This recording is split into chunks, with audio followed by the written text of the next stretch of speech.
The Galactic Council chamber fell silent when the human walked in. Commander Sarah Chen was not tall by human standards, but she moved with a quiet confidence that made the assembled alien delegates uncomfortable. The Vorthan ambassador shifted his massive bulk on his hovering platform. The Krix delegation clicked their mandibles nervously. Even the ancient Eldori, who claimed to have seen everything in their 10,000 years of space travel, leaned forward with what might have been curiosity. "You summoned me," Sarah said simply. She did not bow. Humans never bowed to the council, a fact that still irritated many of the older species.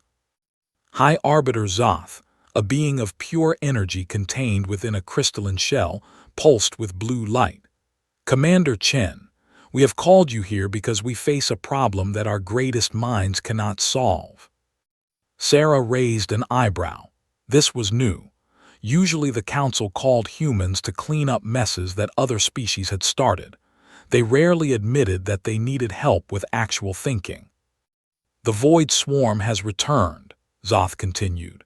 The chamber erupted in whispers and clicks and sounds that human ears could not properly hear. Sarah waited for the noise to die down. "I thought the Void Swarm was a legend," she said carefully. "So did we," the Vorthan ambassador rumbled, "until 3 of our colony worlds went dark last week."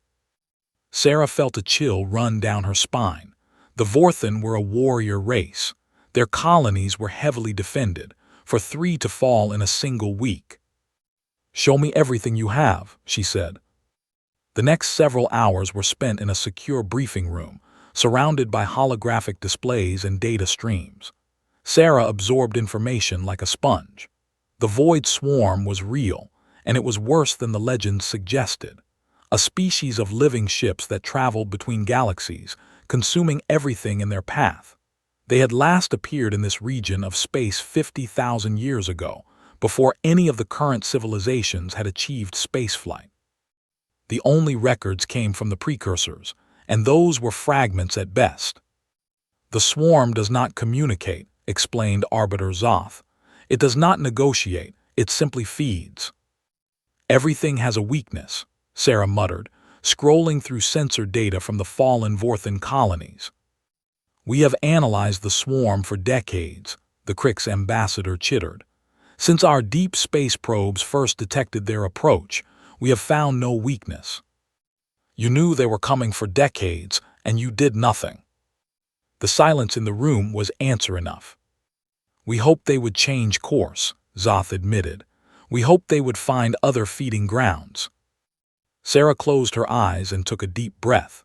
This was why the galaxy needed humans, not because they were stronger or smarter or more advanced. Most species were all of those things compared to humanity, but humans did something that other species seemed incapable of doing. They took action even when the odds were impossible. They tried things that should not work. They made plans that relied on luck and chance and sheer stubbornness. "I need a ship," she said, opening her eyes. "Your fastest ship with the best sensors you have." "You cannot mean to approach the swarm directly," the Vorthan ambassador protested. "That is suicide." "I mean to understand them," Sarah replied. "You cannot defeat an enemy you do not understand."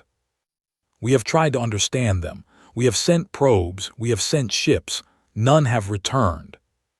"Did any of those probes or ships have a human on board?" Another silence. "We did not think to ask your species," Zoth admitted. "Humans are new, untested in matters of galactic importance." Sarah smiled, and there was something in that smile that made even the Eldori delegates look away. "Then consider this my test." The ship they gave her was called the Horizon Seeker. It was an Eldori design, sleek and elegant, capable of speeds that human vessels could not match. Sarah spent 3 days learning its systems, and then she flew toward the edge of known space, toward the darkness where the Void Swarm waited. Her crew consisted of volunteers from 7 different species. None of them fully understood why they had agreed to come. The Vorthan warrior Krath claimed it was a matter of honor. The Krix engineer Chittick said she was curious. The Eldori scientist Luminara said nothing at all, merely smiled her ancient smile and took her place at the sensor station. "Commander," Luminara said as they approached the boundary of the swarm's territory, "I am detecting unusual energy patterns ahead." On screen, the view screen filled with darkness, not the empty darkness of space, but something deeper, something that seemed to swallow light itself. And within that darkness, shapes moved, vast shapes, larger than any vessel Sarah had ever seen. They were not ships in any normal sense. They were creatures, living beings that swam through the void between stars like whales through an ocean. "Magnificent," Sarah breathed. "Commander," Krath rumbled uncertainly. "Look at them, Krath. Really look. Those are not monsters. Those are the most successful species in the universe. They have survived for millions of years, maybe longer. They have crossed the gaps between galaxies. They are perfect." "They destroyed 3 of my worlds," Krath growled. "A shark does not hate the fish it eats," Sarah replied quietly. "It simply hungers." She turned to Chittick. "I need you to scan those creatures. Every wavelength, every frequency. I want to know what they eat, how they communicate, everything." "Scanning now, Commander." For 6 hours, the Horizon Seeker drifted at the edge of the swarm, gathering data. Several times, the smaller creatures turned in their direction, and Sarah ordered the ship dark, running on minimal power. Each time, the creatures eventually lost interest and drifted away. "They hunt by detecting energy signatures," Luminara reported. "When we power down, we become invisible to them." "That is useful," Sarah said, "but not a solution. We cannot ask every world in the galaxy to go dark." "No," Luminara agreed, "but it is a beginning." Sarah stared at the creatures on the view screen. There had to be something. Some weakness, some vulnerability. Every living thing had one. She just needed to find it. "Chittick, what do they eat exactly? Not worlds. What on those worlds do they consume?" The Crick's engineer chittered as she analyzed the data. "They consume everything, Commander. Organic matter, metals, even the energy from stars. They are not picky." "But what do they need? What is essential to their survival?" More chittering. "Based on their biological structure, they require certain heavy elements.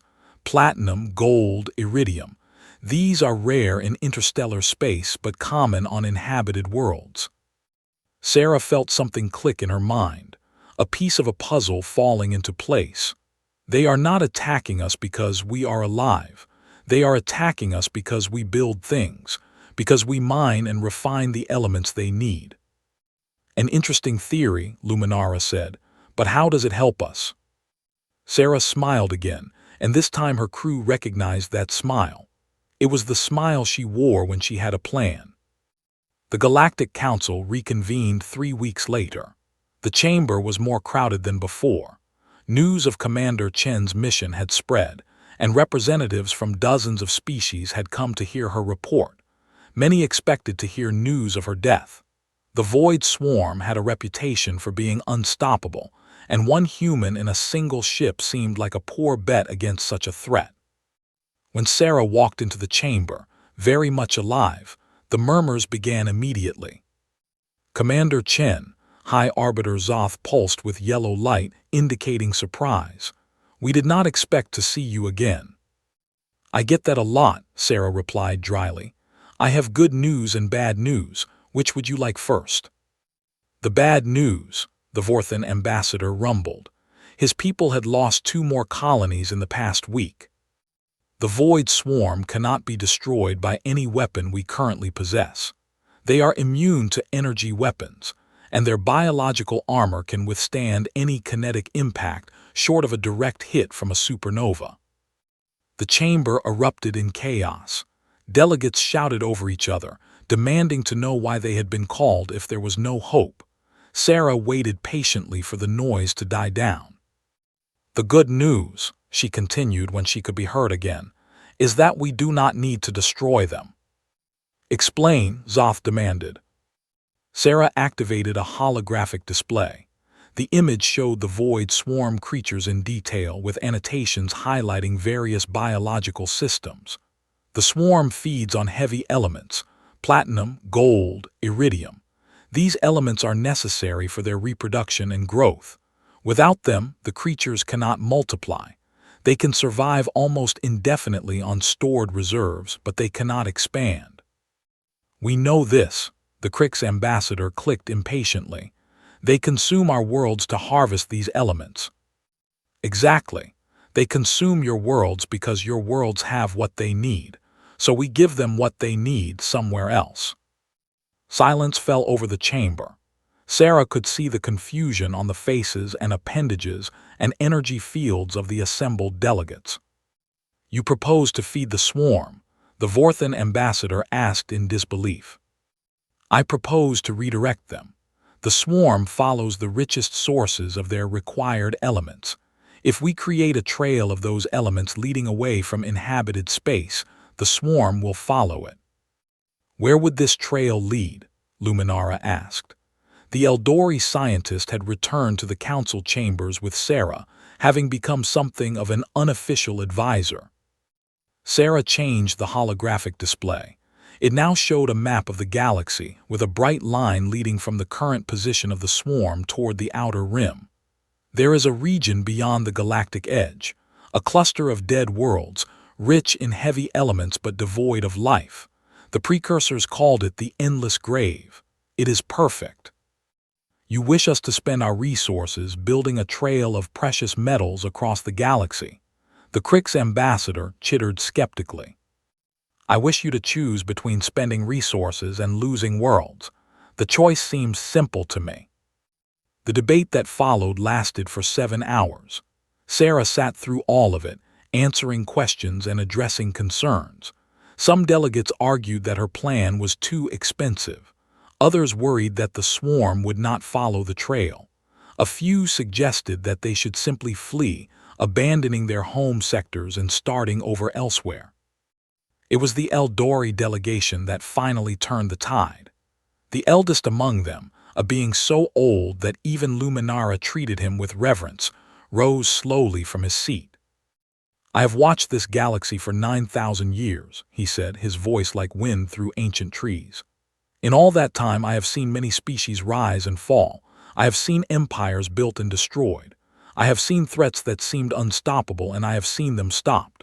Always it was creativity that saved us, not strength, not technology, creativity, the ability to see a problem differently. Commander Chen has shown us that ability. I say we trust her. The vote was close, but it passed. The Galactic Council agreed to fund Operation Breadcrumb, as Sarah had privately named it. Ships from every member species would work together to lay a trail of refined heavy elements across the stars, leading the void swarm away from inhabited space. The work began immediately. Mining operations across the galaxy shifted their focus, producing massive quantities of platinum and gold and iridium. Transport ships carried the materials to designated coordinates, where they were deployed in carefully calculated patterns. Sarah oversaw every detail, working 18-hour days and surviving on coffee and stubborn determination. 3 months into the operation, the first positive signs appeared. Long-range sensors detected a portion of the swarm changing course, drawn toward one of the larger element deposits. The creatures descended on the offering like sharks on a bleeding fish, consuming everything in hours. It is working, Chittick reported, her mandibles clicking with excitement. They are following the trail. Do not celebrate yet, Sarah warned. We have only redirected a small portion of the swarm. The main body continues toward Crick's space. She was right to worry. 2 weeks later, the largest creatures in the swarm ignored a major deposit and attacked a Crick's colony world instead. 12 million Cricks died in a single day. Sarah received the news in her quarters aboard the Horizon Seeker. She sat in silence for a long time, staring at the casualty reports. 12 million lives, 12 million thinking, feeling beings, gone because her plan had not worked perfectly. Krath found her there an hour later. The Vorthan warrior had lost his own family to the swarm, yet he had continued to serve under Sarah without complaint. "You cannot blame yourself," he rumbled. "The Crix colony was doomed long before your plan began. You have already saved more lives than were lost today." "It is not enough." "It never is. That is what drives you humans. You always want more.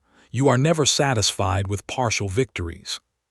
Sarah looked up at him. "Is that a compliment or a criticism?" "I do not know," Krath admitted. "But I know this: before you came, my people had given up hope. We were preparing to die with honor, fighting an enemy we could not defeat. Now we have hope. That is worth something." Sarah returned to work with renewed determination. She analyzed the Crix attack for days, trying to understand why those particular creatures had ignored the bait. The answer, when it came, was both simple and profound. "The big ones are different," she announced at the next council briefing.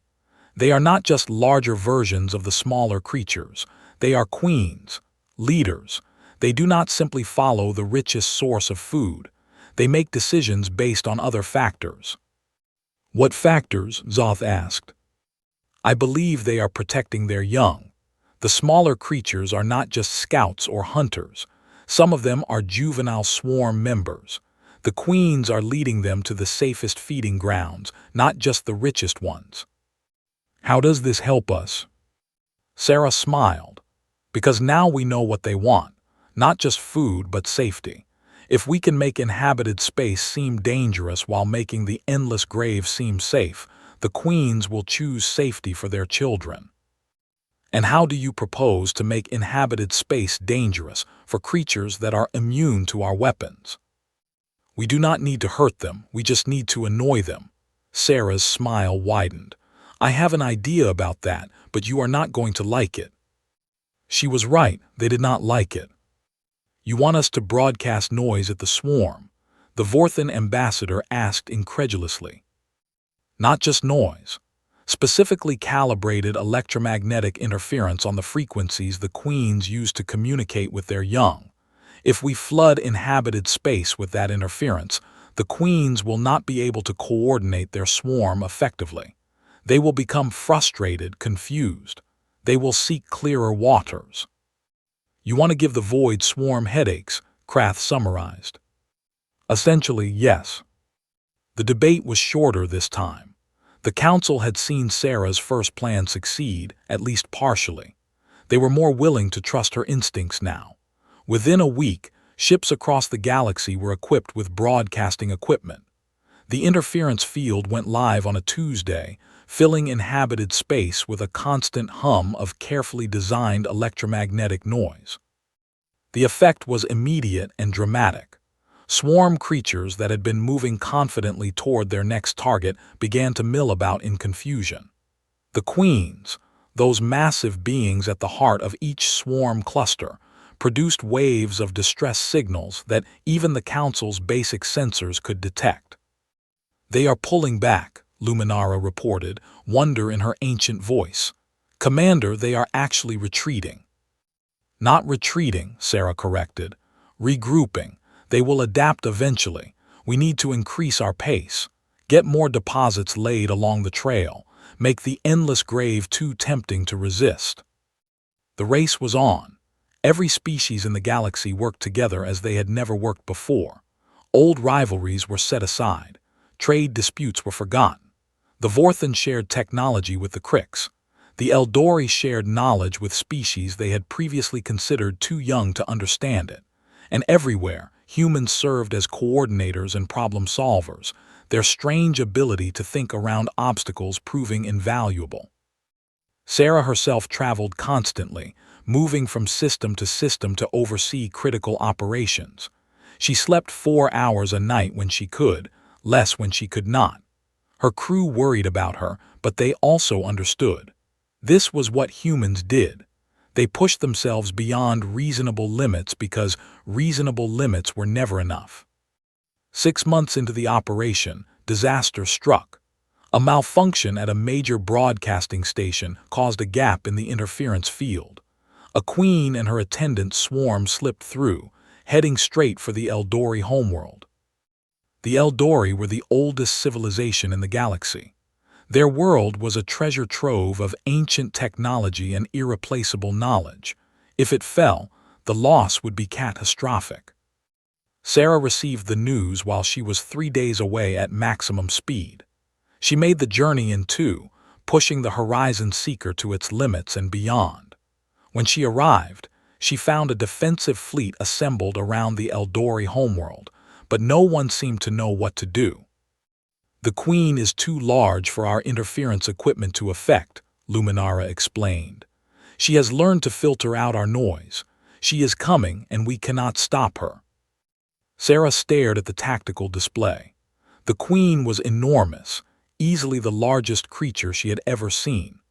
Smaller swarm members surrounded her like a protective cloud, and at her side swam a dozen juvenile creatures that she was clearly guiding toward the feast ahead. "The juveniles," Sarah murmured. "She is teaching them. This is a lesson for the young ones." "Commander, the Queen is not just feeding. She is showing her children how to hunt. If we can disrupt that lesson, make this hunt seem like a failure, she might withdraw to try again elsewhere." "How do we make a hunt seem like a failure when we cannot hurt the hunters?" Sarah was quiet for a long moment. Then she smiled, and it was the most terrifying smile her crew had ever seen. "We hide the prey." What followed was the largest evacuation in galactic history. Every ship that could fly was pressed into service. The entire population of the Eldori homeworld, billions of beings, was lifted off the surface and transported to emergency shelters on nearby moons. Essential artifacts and data were loaded onto the largest vessels. Everything that could not be moved was hidden underground, behind layers of interference shielding. When the Void Swarm Queen arrived, she found a dead world. The cities were dark. The energy signatures that should have drawn her in were absent. The heavy elements she sought were buried too deep for her to reach without spending more energy than she would gain. Sarah watched from the Horizon Seeker as the Queen circled the planet. She could almost feel the creature's confusion, its frustration. This was supposed to be an easy hunt. This was supposed to be a lesson for the young ones. Instead, it was a waste of time. The Queen broadcast a signal to her children, a sound that the Horizon Seeker's sensors translated as something like disappointment. Then she turned and led her swarm away, heading toward the trail of deposits that Sarah's operation had laid. The galaxy held its breath, and then, slowly, a cheer began to build. It started on the Eldori refugee ships and spread outward, transmitted through communication networks across the stars. The impossible had happened. The Void Swarm had been turned away from a target without a single shot being fired. Sarah did not celebrate. She was too tired, and there was still too much work to do. But she allowed herself a moment of satisfaction as she watched the swarm recede into the distance. "You know," Krath rumbled beside her, "in my culture, we have many songs about great warriors. Heroes who defeated impossible foes through strength and courage. I think we will need to write new songs now. Songs about a human who defeated an impossible foe by hiding an entire planet." "I did not defeat them," Sarah said quietly. "I just convinced them to go somewhere else." "Is there a difference?" Sarah thought about it. "I suppose not to the people we saved." The repopulation of the Eldori homeworld took months. The interference field was strengthened, redundant systems installed to prevent another gap. The trail to the endless grave was completed, a highway of precious metals leading the swarm away from everything the galaxy's peoples held dear. 1 year after Sarah's original mission, the last of the Void Swarm crossed into the endless grave. Sensors confirmed that the creatures had found what they were looking for. Dead worlds rich with heavy elements, with no interference to bother them and no need to hunt for their food. They would thrive there, breeding and growing and consuming, but they would no longer be a threat to inhabited space. The Galactic Council declared a day of celebration. For the first time in living memory, every species in the galaxy had something to celebrate together. And at the center of it All was a human commander who had done what their greatest minds had thought impossible. Sarah accepted the honors that were heaped upon her with characteristic grace, which is to say, she looked vaguely uncomfortable and tried to redirect credit to her crew as often as possible. But she could not escape the simple fact that she had changed everything. The galaxy would never be the same. 5 years passed. The void swarm remained in the endless grave, content with the abundant resources they had found. Monitoring stations reported occasional activity, but the creatures showed no interest in returning to inhabited space. Sarah's solution had worked better than anyone had dared to hope. Commander Sarah Chen, now Admiral Chen, stood before the Galactic Council once again. But this time, she was not here to propose a desperate plan. She was here to accept a new role that the Council had created specifically for her. Admiral Chen, High Arbiter Zoth announced, his crystalline form pulsing with warm golden light, the Council is unanimous in its decision. We hereby appoint you as the first human director of galactic problem resolution. The title was awkward, a compromise between several species who could not agree on a single word for what Sarah did. But the meaning was clear. When the galaxy faced a problem that seemed impossible, they would call on humans, and Sarah would lead them. I am honored, Sarah said simply. Though I should warn you, humans have a saying, be careful what you wish for. Nervous laughter rippled through the chamber. They had learned that human humor often contained warnings. The first challenge of Sarah's new position came sooner than anyone expected. A plague had broken out on a cluster of worlds in the outer territories. The disease was unlike anything the galaxy's medical experts had seen before. It spread through any medium, air or water or direct contact, and it affected multiple species simultaneously. Within weeks, entire populations were falling ill. Sarah assembled a team of the best minds from every species. They gathered on a medical station in orbit around one of the affected worlds, working around the clock to find a cure. But the disease was elusive, changing its structure every time they thought they understood it. It is almost as if the disease is intelligent, one of the Crick's researchers muttered during a late-night briefing. It anticipates our countermeasures. Sarah froze. Say that again. I said it is almost as if the disease is intelligent. What if it is not almost? What if it actually is intelligent? The room fell silent. The idea was absurd. Diseases were not intelligent. They were simple biological machines, spreading and multiplying without thought or purpose. But Sarah had learned long ago that the galaxy was full of absurd things that turned out to be true. She ordered a new battery of tests, designed not to cure the disease but to communicate with it. The results were startling. The disease responded to stimuli in patterns that suggested problem-solving ability.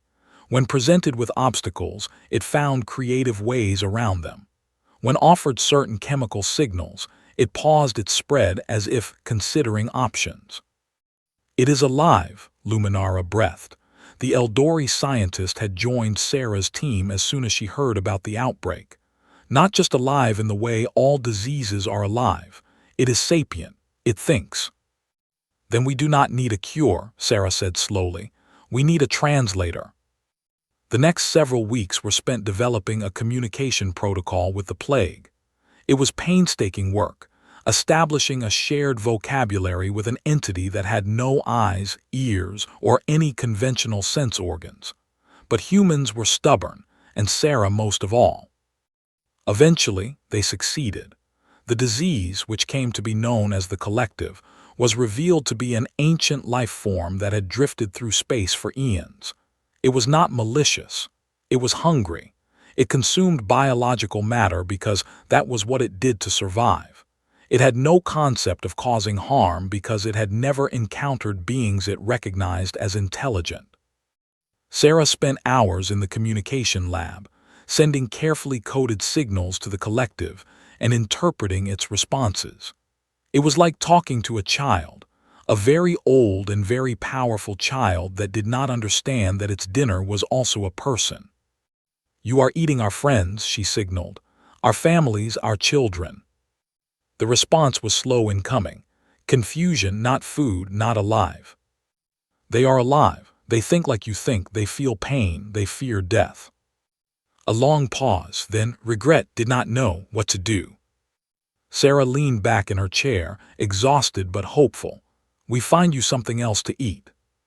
The solution was similar to the one she had used for the void swarm. The collective needed biological matter to survive, but it did not specifically need sentient biological matter.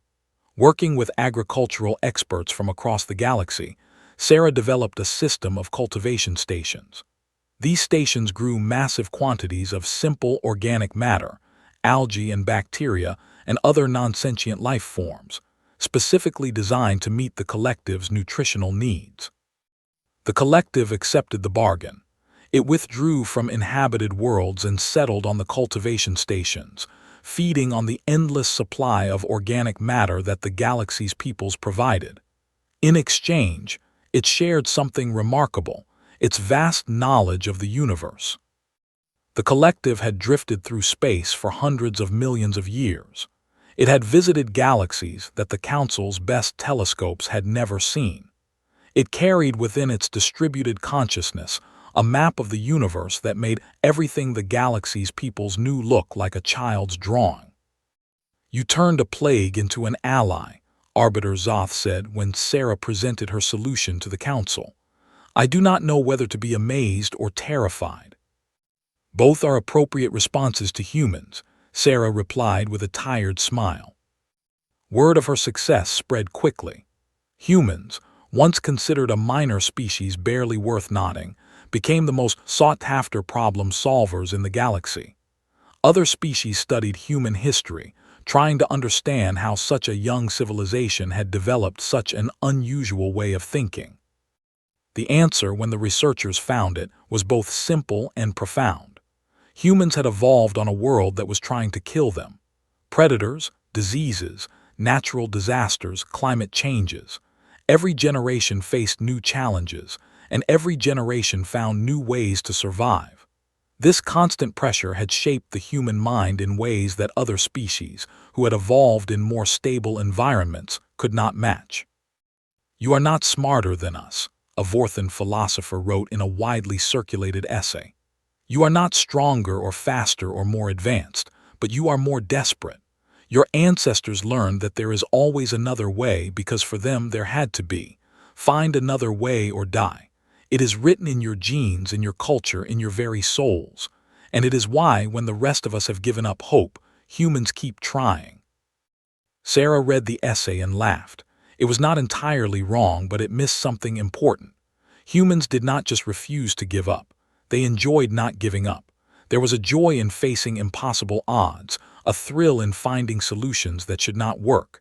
It was not desperation that drove humanity. It was love. Love of the challenge. Love of the struggle. Love of that moment when the impossible became possible because someone refused to accept that it could not be done. She thought about that as she prepared for her next mission. Another impossible problem had been presented to the Council. Another challenge that the galaxy's greatest minds had declared unsolvable. And once again, they were calling on humanity to save them. Sarah smiled as she reviewed the briefing materials. The problem was truly impossible this time. A tear in the fabric of space itself, threatening to swallow an entire star system. The physics involved were beyond anything the galaxy had ever encountered. Perfect, she thought, just the way she liked it. 10 years after the Void Swarm crisis, Admiral Sarah Chen stood on the observation deck of the Galactic Unity Station, watching ships from 100 different species pass by. The station was humanity's gift to the galaxy, a neutral meeting ground where all species could gather in peace. It hung in the void between star systems, a beacon of cooperation in what had once been a fractured and fearful community of worlds. She was older now, her hair streaked with gray, but her eyes still held that spark that had terrified and inspired the Council a decade ago. Behind her, a holographic display showed a map of the galaxy, marked with pins representing the problems she had helped solve. The Void Swarm, the Collective Plague, the spatial tear that had threatened the Kepler system, a dozen other crises, each one supposedly impossible, each one overcome through creative thinking and stubborn refusal to accept defeat. "Admiring your work," Luminara asked, drifting up beside her.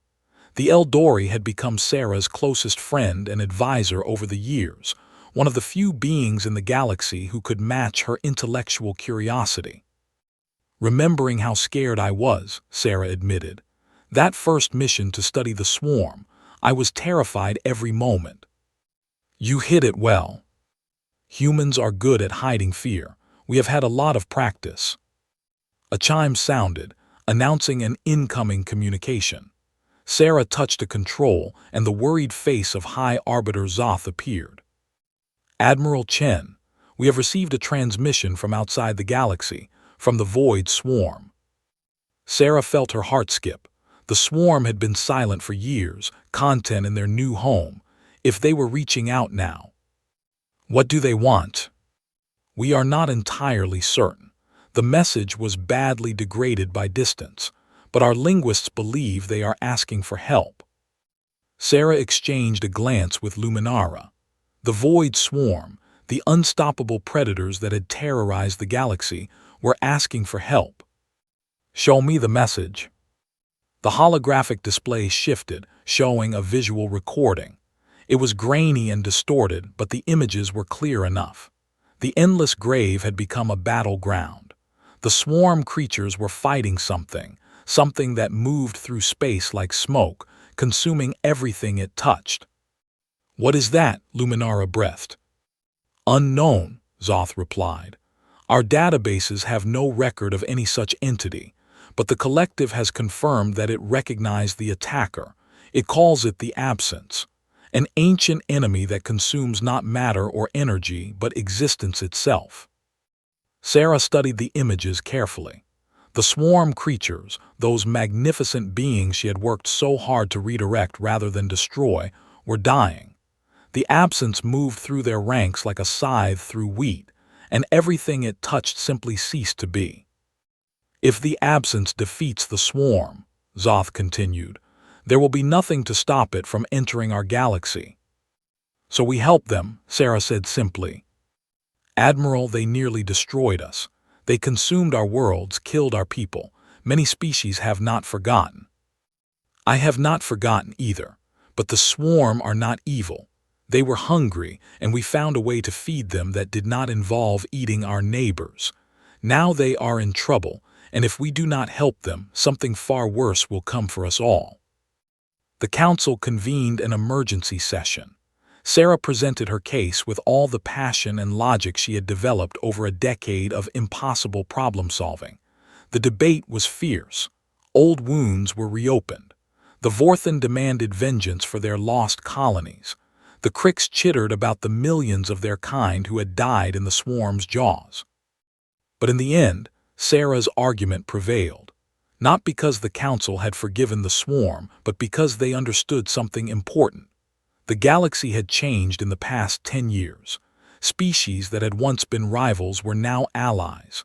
Problems that had once seemed impossible had been solved through cooperation. If they turned their backs on the swarm now, they would be turning their backs on everything they had learned. A fleet was assembled, the largest fleet in galactic history, with ships from every member species. Sarah led them personally, aboard a new flagship called the Unity. Beside her stood Krath, now a decorated commander in his own right. Chittick operated the engineering station. Luminara served as scientific advisor. The crew of the original Horizon Seeker had become legends, and they would not miss this mission for anything. The journey to the endless grave took 3 months. When they arrived, they found devastation beyond imagination. The once thriving swarm population had been reduced to a fraction of its former size. The surviving queens huddled together, protecting their young, radiating fear and desperation. And in the darkness beyond them, the Absence waited. Sarah studied the entity carefully. It was not like anything she had ever encountered. Not a creature exactly, more like a hole in reality, a place where existence ended and something else began. Traditional weapons would be useless against it. You could not shoot a hole. But Sarah had never relied on traditional weapons. "Chittick, what is the absence made of?" "Made of?" the Crick's engineer chittered nervously. "Commander, it is not made of anything. It is an absence, a lack, a nothing." "Everything is made of something. Even nothing has properties. What are its properties?" Hours of analysis followed. Chittick worked alongside the collective, which had sent a portion of itself to help despite the danger. Luminara consulted ancient Eldori texts. Krath coordinated with the surviving swarm queens, trying to learn what they knew about their attacker. Finally, they had an answer. "The absence is antimatter," Chittick reported. "Not ordinary antimatter. Antimatter from another dimension, one where the fundamental constants are reversed. When it touches matter from our dimension, both cease to exist." "Then we need matter from its dimension," Sarah said. "Something that would neutralize it the way it neutralizes us." "That is impossible. We have no way to access another dimension." Sarah smiled. "Impossible is my specialty." The solution came from an unlikely source. The collective, ancient traveler of the cosmos, remembered a place it had visited millions of years ago. A wound in space where multiple dimensions touched, leaking material from one reality to another. It was far, incredibly far, but the collective could guide them there. The journey was perilous.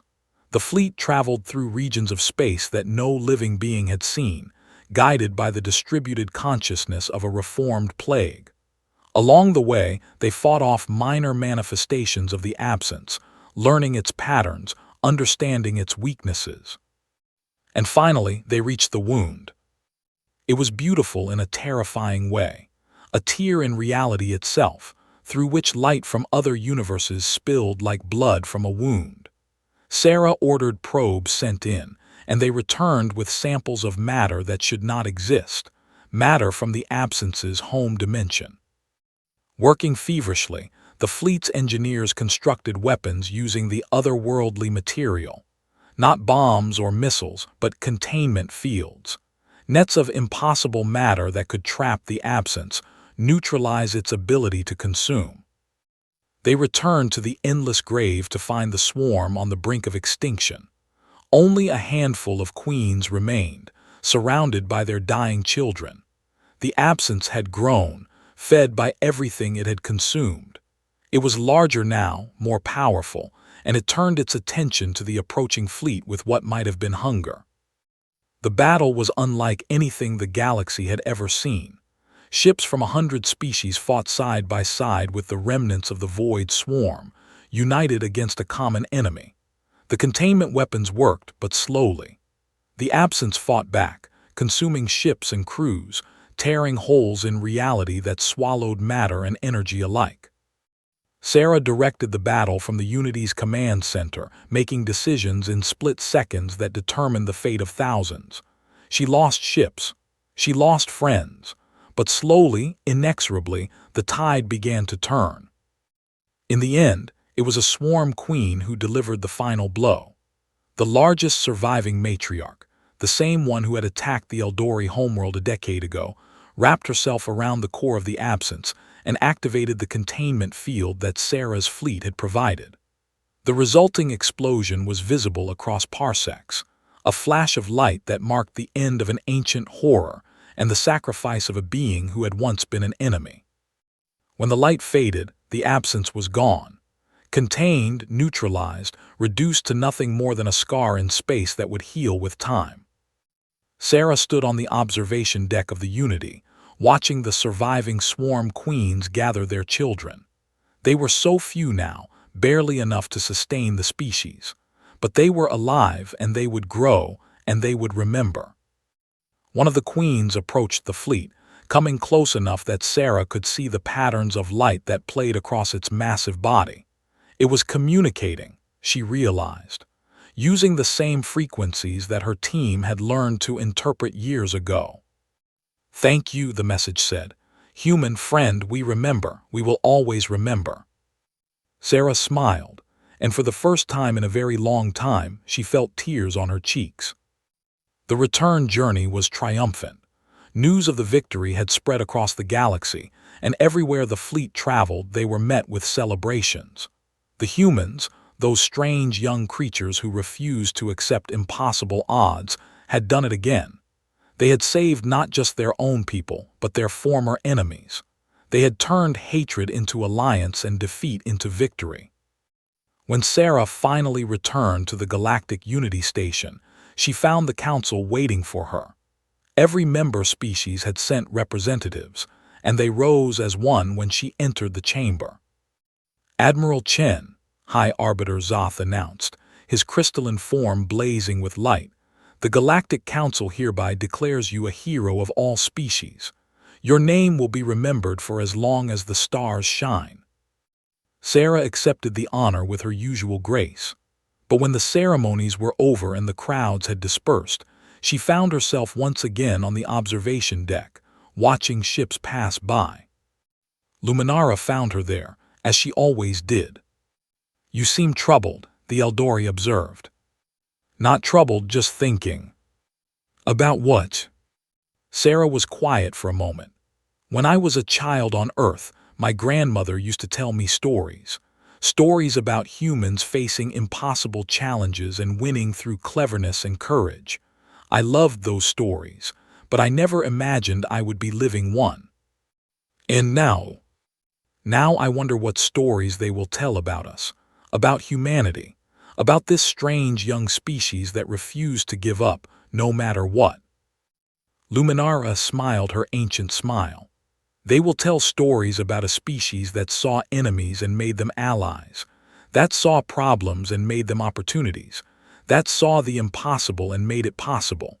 They will tell stories about humans, and the stories will be wonderful." Sarah looked out at the stars, at the vast galaxy that had become her home. Somewhere out there, the void swarm was rebuilding. The collective was sharing its knowledge with eager young civilizations. The absence was contained, and the wound between dimensions was slowly healing. All because one human had refused to accept that there was no solution. "Humanity," she murmured. "Yeah, we are something, are we not?" And somewhere across the galaxy, a Vorthan warrior raised his glass in a toast. A Krix engineer clicked her mandibles in approval, and an Eldori elder smiled as he began to write a new song. A song about humans, a song about hope, a song about the species that had shown the entire galaxy what it meant to never give up. Humanity, after all, had always been good at the impossible.